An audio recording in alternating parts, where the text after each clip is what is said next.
This video covers our visit to the Alsace Heritage Museum in Ungersheim, France, during our 2015 tour of Europe.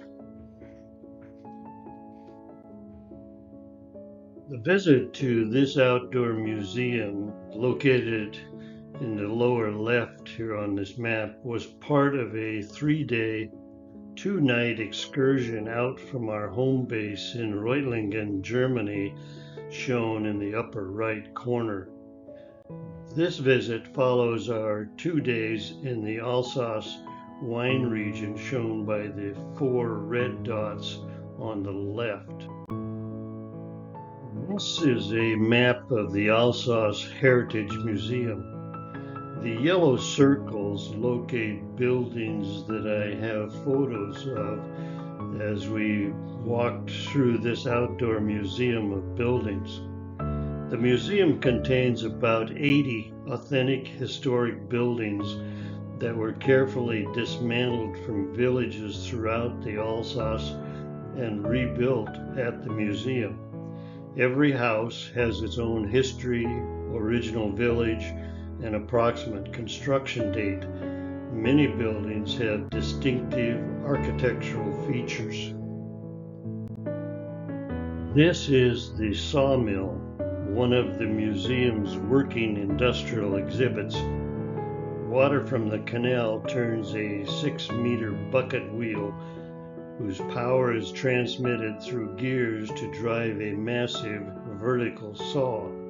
The restored sawmill still cuts lumber used to preserve the museum's collection of historic Alsatian buildings.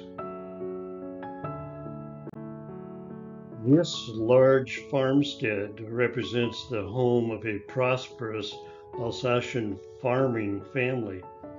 The attached barns, stables, and storage buildings formed the center of daily agricultural life. Notice the enormous barn doors used to bring in wagons loaded with grain and hay.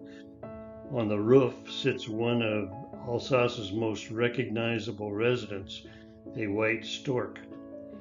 These magnificent birds have become a symbol of the region, and the museum provides nesting sites to help preserve their population.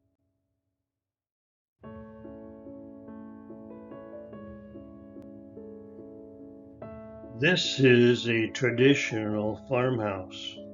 During our visit in 2015, it housed a special exhibition entitled Ordinary Stories of an Alsatian Family, 1914 to 1918. Through family letters, photographs, and everyday household objects, the exhibit told the moving story of how women and children maintained their homes and farms while husbands and fathers were away during the First World War. The white stork nest on the roof is another reminder of one of Alsace's most cherished symbols.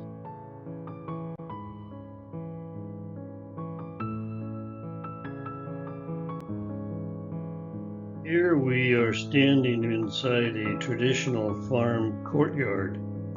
Rather than a single building, the farm was often an enclosed complex. The family lived in the farmhouse to the right, while the great barn opposite stored grain, hay, wagons, and equipment. The protected courtyard formed the center of daily farm life, where animals were tended, wagons unloaded, and harvests processed. Even today, a white stork nest crowns the roof, preserving one of Alsace's best-loved traditions.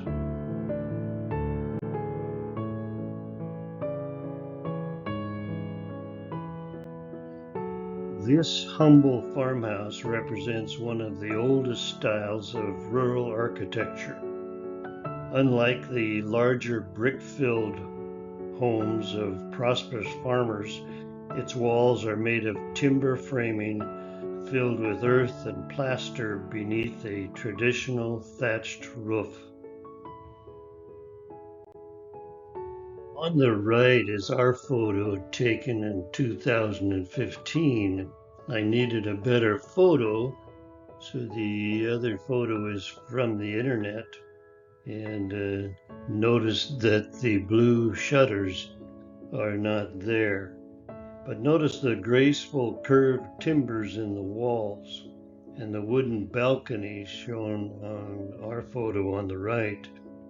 This is typical of homes built in a certain part of the province. The carefully tended garden reflects the importance of homegrown vegetables, herbs, flowers, and daily family life. Above the roof sits another nesting platform for the white stork.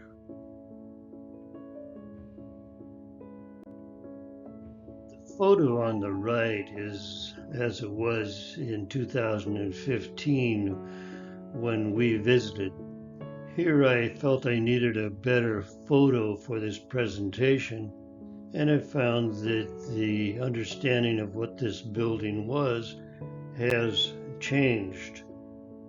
Initially thought to be a part of the city's fortifications, it is now believed to have been an urban tower house, likely occupied by nobility, as its height signified social status, dating mostly likely from the 13th century and altered in the 18th century.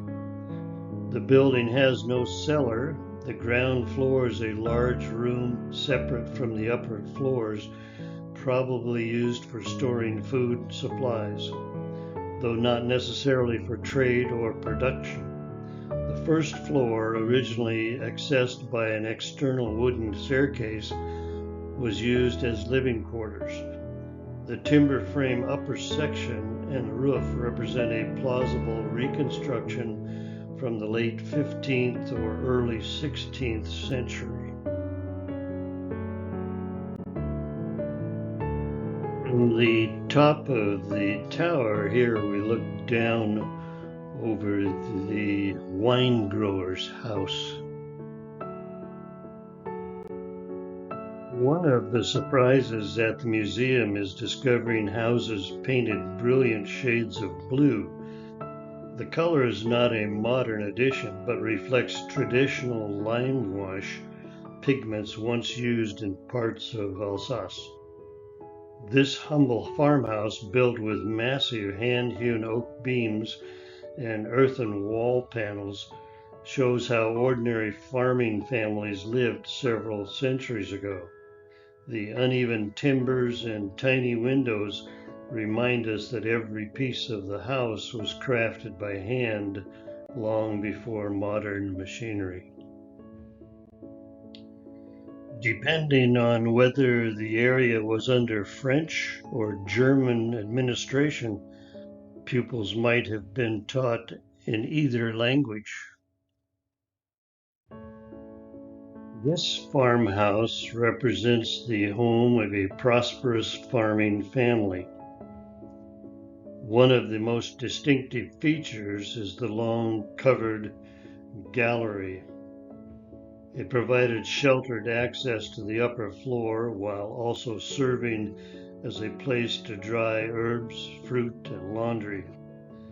The neatly stacked firewood reminds us that every household depended on wood for cooking and heating, while the white stork's nest on the roof continues the tradition of the museum.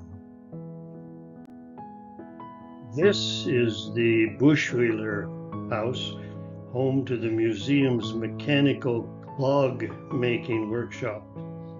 Built in 1746 and enlarged nearly a century later, the house illustrates the modest homes of the southern area here in Alsace.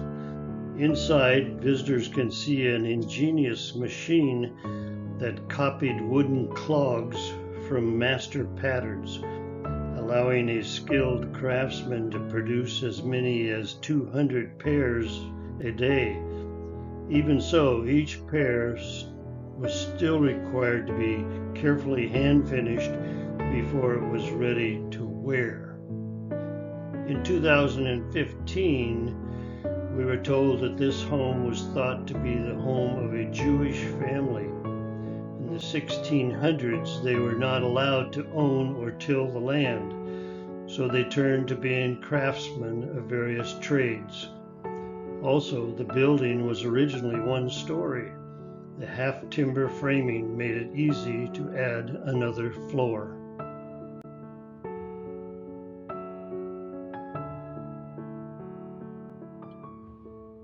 This impressive timber-framed barn illustrates the remarkable engineering of traditional farm construction.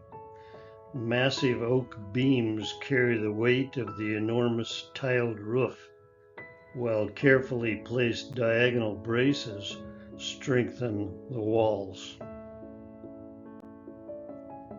One of the hallmarks of the architecture in the local area is the half-timbered house.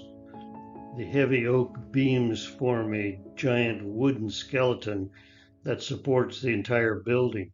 The spaces between the timbers are simply filled with local materials. In this remarkable example, we can actually see three different techniques: woven branches coated with clay, sun-dried earthen blocks, and river stones laid between the thin courses of brick. These materials kept out the weather but carried none of the building's weight. It is a remarkably efficient design that has allowed many of these homes to survive for 4 and even 5 centuries.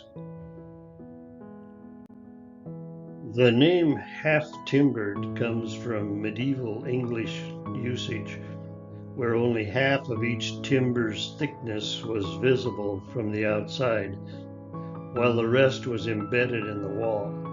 Today, the phrase simply refers to buildings whose exposed wooden frame is visible on the exterior. This is most likely one of the museum's large farm buildings undergoing a major restoration. The museum frequently dismantles and rebuilds entire structures beam by beam using their original numbered timbers. During our visit, we watched this young lady prepare a spring treat: acacia blossom fritters. Fresh clusters of fragrant blossoms were dipped in a light batter, quickly fried until golden, and finished with a dusting of powdered sugar.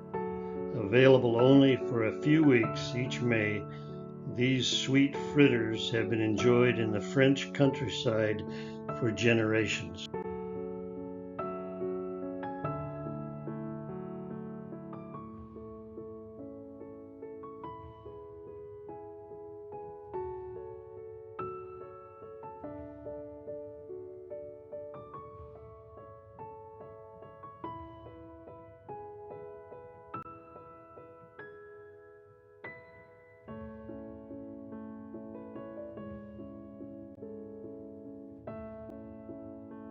The center of nearly every traditional farmhouse stood a magnificent ceramic tiled stove. It was fired only once or twice a day. It stored heat in its thick masonry and radiated warmth for many hours. The broad tiled bench here provided a cozy place to sit during the long winters, while the fire itself was usually tended from the adjoining kitchen, keeping the family room clean and smoke-free. More than just a heater, this was the warm heart of the home. And then it was time to return to our home base in Reutlingen, Germany.